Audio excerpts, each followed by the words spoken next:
Hey, where are you right now? I've been sleeping at home. Sleeping at home. There's no sign of my husband at our home where I am now. He's lying to me. Let's go back to when I was pregnant with our first child. My name is Ashley. I was finally expecting our first child in our second year of marriage. Just 1 month to go until my due date. I'm 9 months pregnant. While I'm excited about the birth, I can easily imagine the confusion of going through childbirth and child rearing for the first time. I had planned to go back to my parents' house this weekend to have them help me out for a while. I mentioned the idea of going back home to my husband during the stable period of my pregnancy, but I thought he had probably forgotten, so I brought it up again today. While I was relaxing and watching TV, my husband casually mentioned, "Heading back to your parents?" "Oh yeah, you mentioned that. If you're going, just go. I can handle things here just fine without you." I was shocked by his dismissive tone, but I didn't want to argue, so I decided not to argue back. "Well, I'll be going back this weekend. Our baby is due next month, and I plan to stay there for a month or two after giving birth. So I'll probably be back in about 3 months. Please make sure the baby's room is clean and ready." Okay. I would have done it anyway. "Oh, and I can't see you off this weekend because I have to work." "Oh, all right." I had hoped he would at least come with me to the station, but that hope faded fast. I knew he was always busy with work, even on weekends. But I wish he would think about how hard it will be for me, heavily pregnant and with lots of luggage, to manage on the train. I understand he's busy, but I do feel lonely sometimes. I don't want our soon-to-be-born baby to feel lonely either. Plus, I'm worried about whether we can raise our child together like this. When did he become so distant? With these mixed feelings, I started packing. Since I still had time before going to my parents' house, I decided to send most of my luggage through a delivery service. I had already cleaned the house from top to bottom when I started my maternity leave early. They say pregnant women have a nesting instinct. I had set up a crib and prepared a space for the baby, excited to start our new life as a family of 3. When I returned after 2.5 months, I found that my husband was being really messy despite my efforts to clean up before leaving. Maybe I cleaned too early, but still he seemed to have forgotten how to live in a tidy home. He'd leave half-empty drink bottles lying around and ignore the cardboard boxes from his online shopping. I realized that I'd never seen him cook or clean since we got married. Even though I kept trying to tidy up, things only got messier, and I started worrying about the state of the house while I was away. But with the baby coming soon, I had to focus on preparing for childbirth. The weekend came quickly, and I went to my parents' home. Meanwhile, my husband didn't even see me off to work. While I relaxed at my parents' place, I stayed in touch with him through emails every day and called him about every 3 days. But gradually, he started ignoring my calls more often. When I managed to get through to him, I noticed he'd been avoiding my calls lately. I asked, "You've been hard to reach lately. Are you busy?" But his answers were vague, like sort of or not really. Then I asked him nervously, "You're not cheating on me, are you?" I've heard some men do that when their wives are pregnant. He sounded annoyed and denied it, saying, "No, why would I do that?" It's frustrating to be accused. Feeling uneasy, I quickly apologized.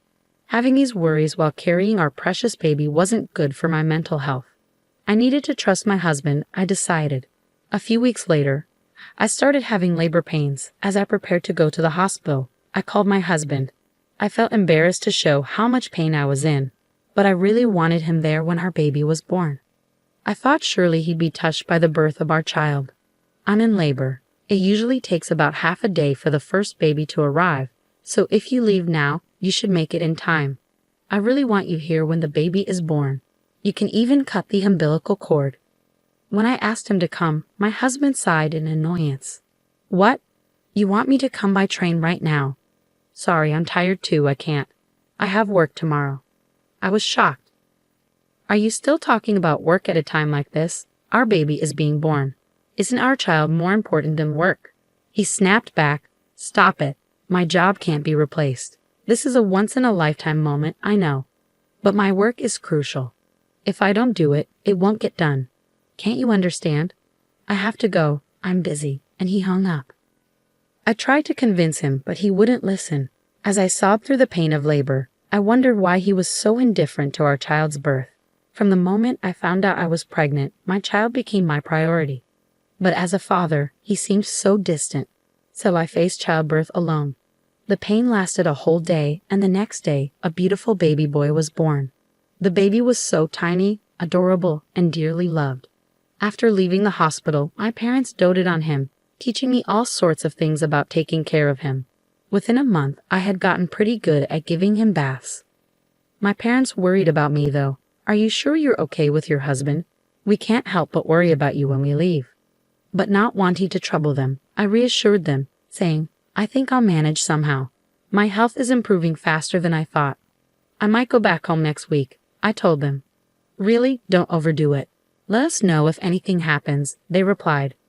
People often say that recovering from childbirth is like recovering from a car accident, but thanks to hormones, I was in good spirits and my body was healing well.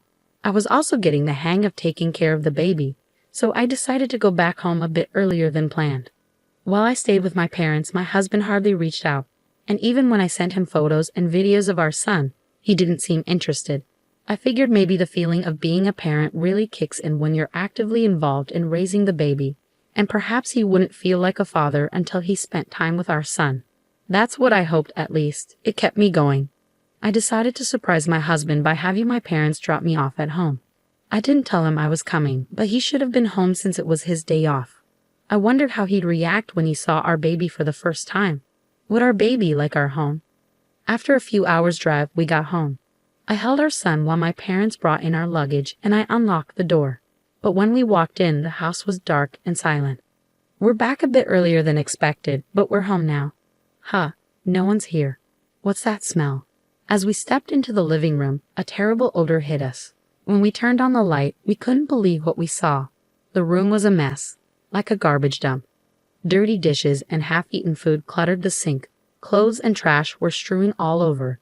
And there was even moldy juice sitting out, stinking up the place. The table was covered in stains and grime. The bathroom was also filthy, with black mold in the shower and sink, and the toilet was dirty and smelly. And worst of all, the crib we had prepared for our son was filled with unused cardboard boxes and trash bags. I had asked them to keep the house clean for our baby, but this was the opposite, and I was shocked. There's no way we can live in such a dirty house, and I'm especially upset about the crib being ruined. Seriously, what's going on here? There was no way we could raise a baby in a place like this. My parents were furious and searched for my husband, checking every room, but he was nowhere to be found. Where could he be on his day off?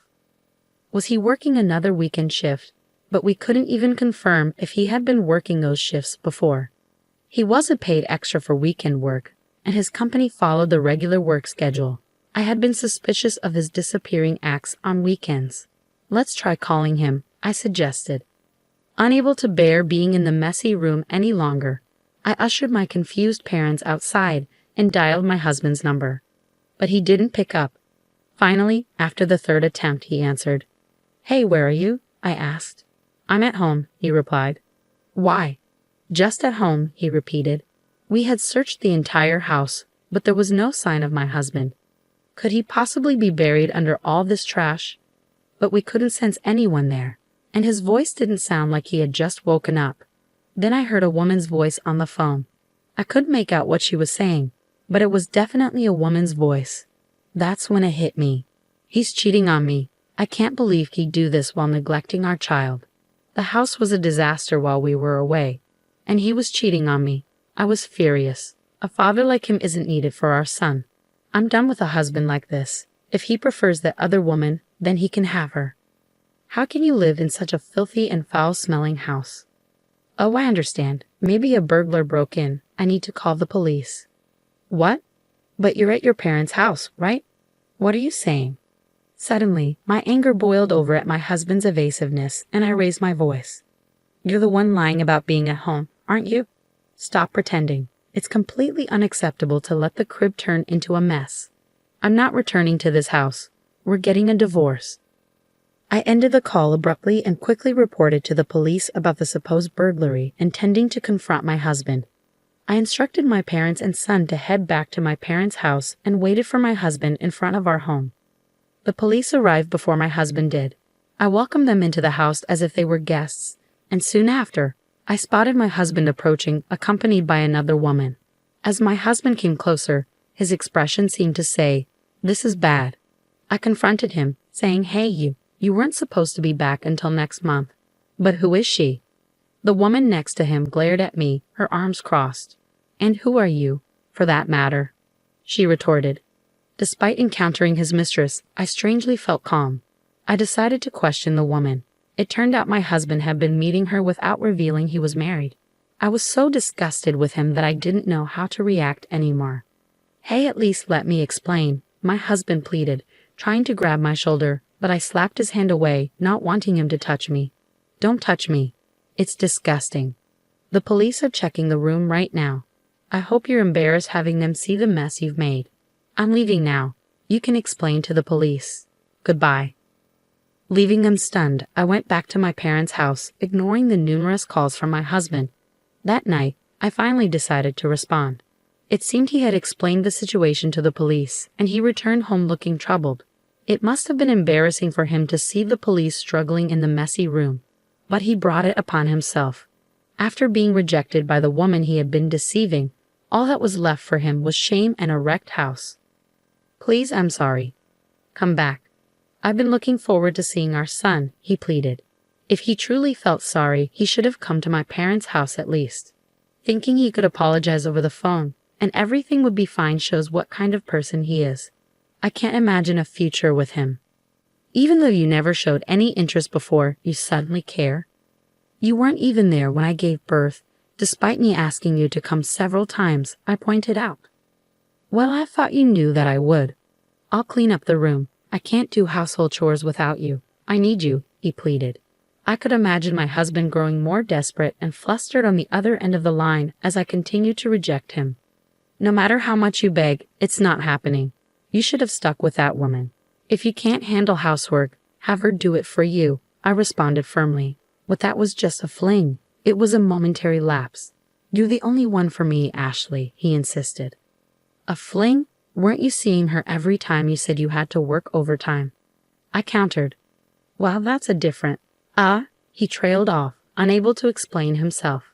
I pressed my husband, who was mumbling incoherently, and he confessed that he had been cheating on me with multiple women from his high school that he had reconnected with at a friend's wedding party. He's a scumbag either way. There's no point in talking, I thought to myself as I listened to him desperately apologizing, his voice close to tears. "I can't believe it. You disgust me. Were you planning to touch our son with those hands?" "Unthinkable," I said, feeling a chill run down my spine. I won't do it again. I'll come to pick you up right now. I want to see you and our son. I'll prove my sincerity. Let's go home together," he pleaded. I couldn't believe what I was hearing from his defiant voice. What was he thinking at this point? "I can't trust you. There's nothing more to talk about. I'll raise our son on my own," I declared firmly.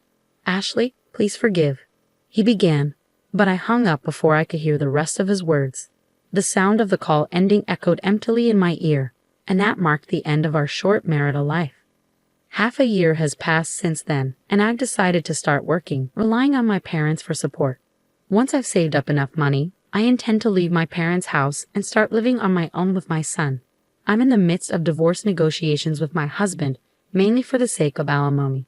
Despite his limited experience living alone, my husband is apparently unable to manage household chores, and most of his meals are from dining out, leaving his house in disarray. However, that's no longer my concern. I will do my best, showering my son with abundant love and care.